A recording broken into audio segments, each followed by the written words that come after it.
श्री शिवाय नमस्तुभ्याम। हर हर महादेव, जय महाकाल। कैसे हैं सब लोग। देखिए आज का जो ये वीडियो है ना, आप सभी लोगों के लिए बहुत ही ज़्यादा खास और विशेष होने वाला है।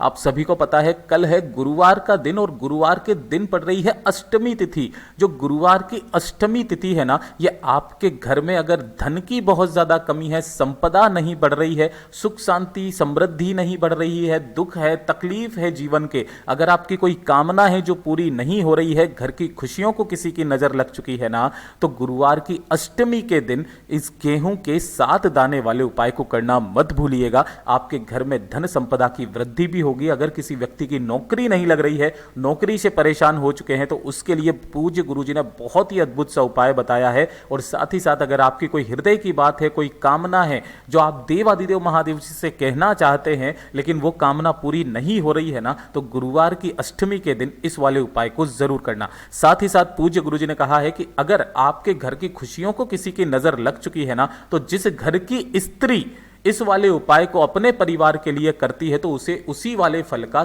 10 गुना फल प्रदान होता है। पूज्य गुरुजी की कथा से सुनकर के और समझ करके पूरे उपाय को बड़े ही विस्तार से बताऊंगा, परंतु उससे पहले आप सबसे एक छोटी सी प्रार्थना कि जो लोग पहली बार आए हैं चैनल को सब्सक्राइब जरूर कीजिएगा और वीडियो को लाइक करके देवादिदेव महादेव जी का कोई सा भी प्यारा नाम कमेंट बॉक्स में लिखना मत भूलिएगा। इस पूरे वीडियो के अंदर हम लोग 3 महा उपायों के बारे में बात करेंगे जो कि आपके घर में धन संपदा वृद्धि करेगा, साथ ही साथ आपके घर में खुशियों का अंबार भी लगाएगा। सबसे पहले बात करते हैं पहले वाले उपाय की, जो कि आपको कल के दिन करना है। देखिए पहला वाला उपाय किन लोगों को करना है।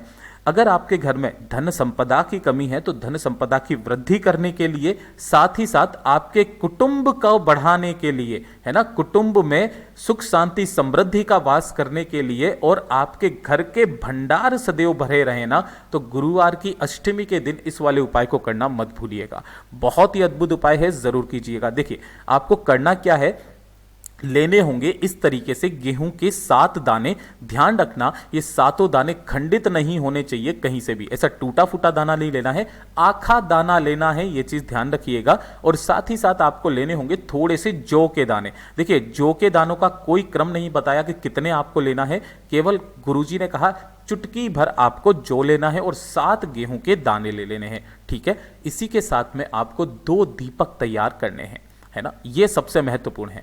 दोनों दीपक जो होंगे वो होंगे गोल बाती के, और साथ ही साथ इसके अंदर भरना घी, है ना, घी के गोल बत्ती के आपको 2 दीपक तैयार करने हैं। ठीक है, अब गुरुवार की अष्टमी के दिन जब भी आप इस उपाय को करेंगे, सुबह या प्रदोष काल में, ठीक है ना, कभी भी आप इस उपाय को कर सकते हैं। तो जो एक दीपक आपने तैयार किया है ना, इस एक दीपक को प्रज्वलित करके अपने घर के मंदिर में जहां पर भी महादेव जी विराजमान है ना, उनके समक्ष आपको इस दीपक को प्रज्वलित करके अपनी कामना कह करके जाना होगा शिवालय में।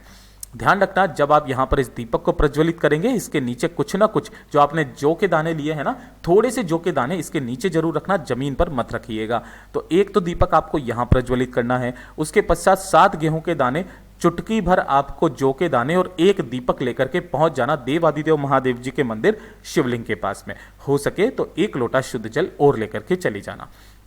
यहां जैसे ही पहुंचोगे, उत्तर दिशा नॉर्थ डायरेक्शन की तरफ मुंह करके खड़े हो जाना। सबसे पहले 1 लोटा शुद्ध जल देवादिदेव महादेव जी को समर्पित करना। ओम नमः शिवाय, श्री शिवाय नमस्तुभ्यम पंचाक्षरी मंत्र या षडाक्षरी मंत्र का स्मरण करते हुए, किनके नाम से, कुंदकेश्वर महादेव जी के नाम से, कुंदकेश्वर महादेव जी के नाम से समर्पित करना। जब ये जल समर्पित हो जाए, उसके पश्चात आपने जो 7 गेहूं के दाने लिए हैं ना, उन 7 गेहूं के दानों का चढ़ाने का क्रम ध्यान दीजिएगा। जो पहला दाना होगा वो आपको शिवलिंग के ठीक ऊपर समर्पित करना है। ठीक है, दूसरा जो दाना है वो आपको गणेश जी के स्थान पर समर्पित करना है।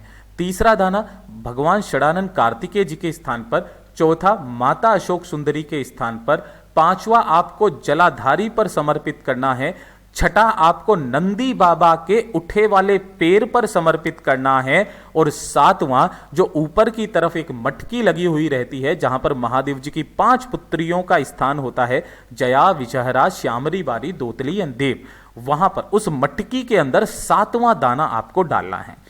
डाल दोगे, डालने के पश्चात 2 मिनट यहां पर बैठना। अपनी कामना, अपना नाम और गोत्र बोल करके महादेव जी से विनती करना कि घर में धन संपदा की सदैव वृद्धि होती रहे, कुटुंब हमेशा आगे बढ़ता रहे, महादेव जी आपका आशीर्वाद सदैव हमारे साथ में रहे, भंडार भरने की कामना करके जो शिवलिंग के ऊपर आपने एक गेहूं का दाना रखा हुआ है ना, इस गेहूं के दाने को महादेव जी का प्रसाद मांग करके उनसे विनती करके इसे उठा करके अपने घर पे लेकर के आ जाना। और जहां पर भी आपके गमला हो, कोई सा भी गमला, तुलसी जी के पेड़ के अलावा जो भी गमला है ना, उस गमले में इस गेहूं के दाने को डाल देना।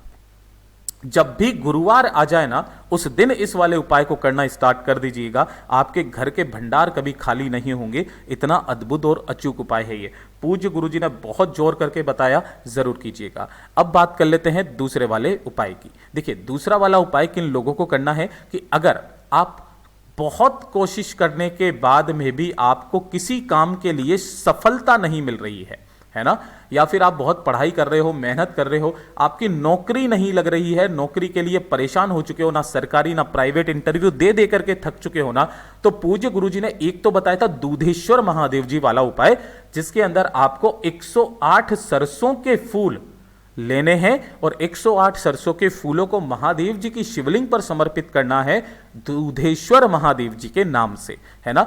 जब भी गुरुवार का दिन पड़ जाए, अष्टमी का दिन पड़ जाए, एकादशी का दिन पड़ जाए, सरसों के फूल का उपाय करना स्टार्ट कर दीजिए। आपकी जो भी नौकरी होगी ना, मात्र 3 महीने के अंदर बाबा कहीं ना कहीं नौकरी का योग लगा देगा। साथ ही साथ पूज्य गुरुजी ने कहा कि अगर आप इस वाले उपाय को नहीं कर सकते, जैसे सरसों के फूल अगर आपको नहीं मिलते हैं ना, तो कहीं से भी धतूरा ढूंढो। धतूरा बहुत इजीली आपको आसपास झाड़ियों में और वहां पर आपको मिल जाएगा। एक धतूरा लेना, 1 लोटा शुद्ध जल अपने घर का लेना और इसे लेकर के पहुंच जाना देवादिदेव महादेव जी के मंदिर शिवलिंग के पास में। जैसे ही आप यहां पर पहुंचेंगे, सबसे पहले 1 लोटा शुद्ध जल अपना नाम और गोत्र बोल करके अपनी कामना कह करके महादेव जी के ऊपर समर्पित करना। ओम नमः शिवाय, श्री शिवाय नमस्तुभ्यम का स्मरण करते हुए, और उसके पश्चात आपको लेना है वो जो आपने धतूरा लिया है, उस धतूरे को चढ़ाने का क्रम ध्यान दीजिएगा। जो डंडी रहेगी वो आपसे विपरीत दिशा में रहेगी और कांटे वाला हिस्सा रहेगा आपकी तरफ। आपकी कामना करना नौकरी की, धतूरा चढ़ाना स्टार्ट कर दीजिए। ज्यादा से ज्यादा 3 महीना आपकी कहीं ना कहीं नौकरी का योग मेरे बाबा लगा ही देंगे। पूज्य गुरुजी का बहुत ही अद्भुत और अचूक उपाय है, जरूर कीजिएगा।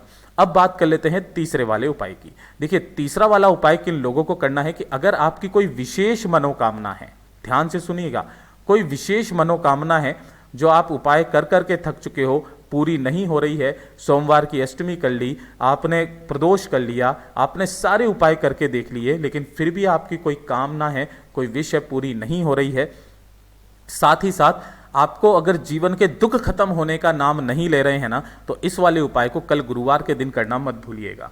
आपको इसके लिए चाहिए क्या, मात्र 1 बेलपत्र जो कहीं से भी खंडित ना हो, ऐसी बेलपत्र लेना और थोड़ा सा 1 चुटकी लेना है आपको लाल चंदन।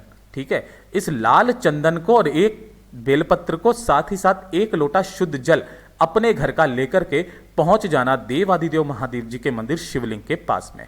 कब जाओगे? प्रदोष काल में। कल के दिन जाना है आपको। कब?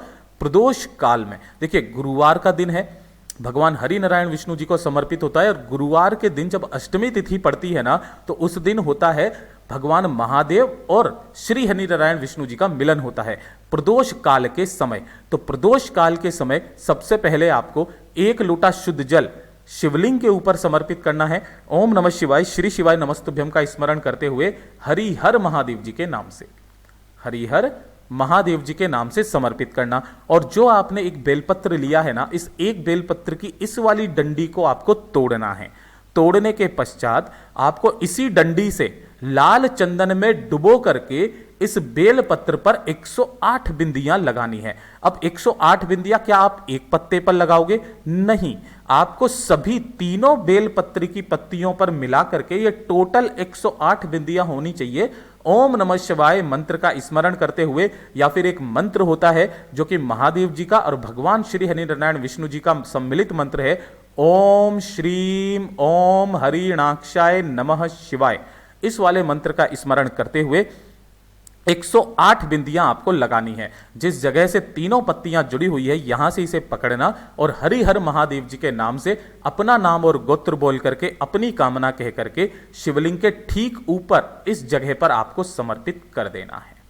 बस, है ना। समर्पित कर देने के पश्चात अपना दाहिना हाथ इस पर रखना, अपने दिल की बात बाबा से कह देना और वापस घर के तरफ चले आ जाना। गुरुदेव ने चाहा तो ज्यादा से ज्यादा 1 महीना आपकी कामना पूरी जरूर होगी। पूज्य गुरुजी ने जैसा अपनी कथाओं में बताया वैसा आसान भाषा में आपको बताने का संपूर्ण प्रयास किया। वीडियो अगर पसंद आया हो तो लाइक जरूर करना, साथ ही साथ चैनल को सब्सक्राइब जरूर कीजिएगा।